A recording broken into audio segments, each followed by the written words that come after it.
অসমৰ এজন জনপ্ৰিয় ইউটিউবাৰ মতে অৰ্থাৎ ডিম্পু বৰুৱাই কোৱা মতে আমি কাপোৰ পিন্ধিব নালাগে, আমি উলংগ হৈ থাকিব লাগে। ৰাই হওক বা ছোৱালীয়ে হওক বা পুৰুষে হওক বা নাৰী হওক, তাত কোনো কথা নাই, মুঠতে আমি উলংগ হৈ থাকিব লাগে। মানে এইটো কথা মই কোৱা কথা নহয়, এইটো তেখেতে কৈছে আৰু তেখেতৰ কথাই কৈছে এইটো কথা দেই। আপোনালোকে কথাটো মন দি শুনক।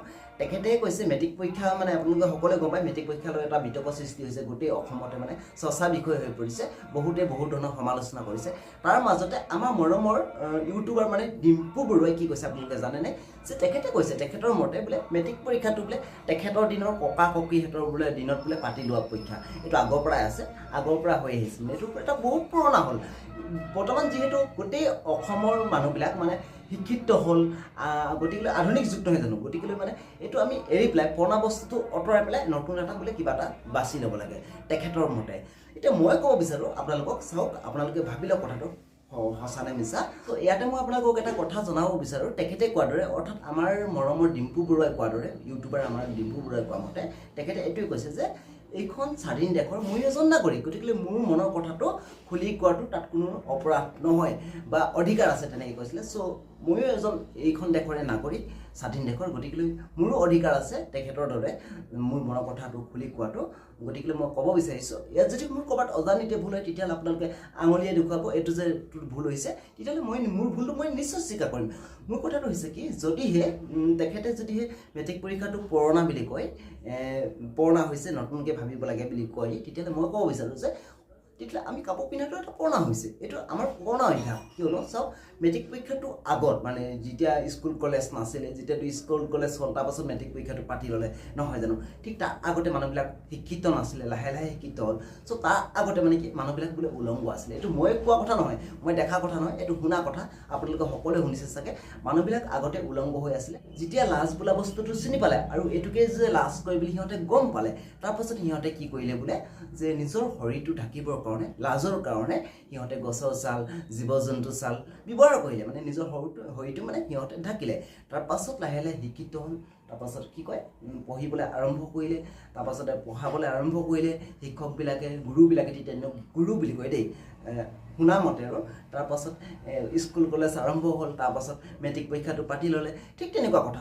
তেখেতে যদি কয় মেট্ৰিক পৰীক্ষাটো যদি পুৰণা হৈছে, তেতিয়াহ'লে আমাৰ কাপোৰ কানি পিন্ধাটো দেখোন আৰু পুৰণা হৈ গ'ল। গতিকে আমি এতিয়া নতুনকৈ ভাবিব গ'লে আমি গতিকে উলংগ হৈ পেলাই কি কৰিব লাগে, নাচিব লাগে। আৰু কি আমাৰ বিহু যিহু এইবিলাকতো পুৰণা হৈছে, এইবিলাক আমি পাতি লৈহে নহয় জানো, বিহু ধৰ্ম।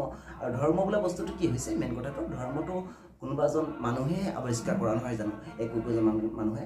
যেনেকৈ শ্ৰীমন্ত শংকৰদেৱে কিবা এটা লিখিলে, বা মাধৱদেৱে কিবা এটা লিখিলে, ঠিক তেনেকৈ মানে একোজন মানুহে মানে আৱিষ্কাৰ কৰা। গতিকে মই ভাবোঁ এইখিনিতো পুৰণা গোটেইখিনি, আমি নতুনকৈ ভাবিব লাগে তেখেতৰ মতে। আৰু আমাৰ বিহুটো এক নম্বৰ, আৰু বিহুটো আজিকালি সেই দিনৰ নাই ধেই কৰাটো নহয় জানো, এইবিলাকো আঁতৰাই দিব লাগে তেখেতৰ মতে। গতিকে মই ভাবোঁ এজন জনপ্ৰিয় ইউটিউবাৰে এনেকুৱা ধৰণৰ মন্তব্য আগবঢ়াব নালাগিছিলে। তেখেতে ক'ব লাগিছিলে কি, তেখেতৰ মুখত আচলতে ওলাব লাগিছিলে কি, তেখেতে ক'ব লাগিছিলে যে মেট্ৰিক পৰীক্ষাটো থাকিবলৈ দিয়ক, মেট্ৰিক পৰীক্ষাটো মানে কাৰো ক্ষতি কৰা নাই, এইটো কথা ক'ব লাগিছিলে। আচলতে ক'ব লাগিছিলে তেখেতে মেইন কথাটো, তেখেতে যিকেইজন পাখুন্দই মানে যিকেইজন অপৰাধীয়ে যে মেট্ৰিক পৰীক্ষাৰ মানে যিবিলাক মানে প্ৰশ্ন কাকত লিক কৰিছিলে, সেইকেইজনক উস্তি শাস্তি দিয়ক, মানে দেখাই দিয়ক অসমৰ কানুন বা ভাৰতৰ কানুন কেনেকুৱা।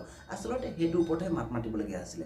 তেখেতে কিন্তু বহুত ভুল কৰি দিছে একচুৱেলি, মই ভাবিছোঁ মানে এইটো মাত মতাটো। গতিকে মই ক'ব বিচাৰোঁ মেট্ৰিক পৰীক্ষাটোৱে কাৰো একো ক্ষতি কৰা নাই, মেট্ৰিক পৰীক্ষাটো আচলতে থাকিবলৈ দিব লাগে।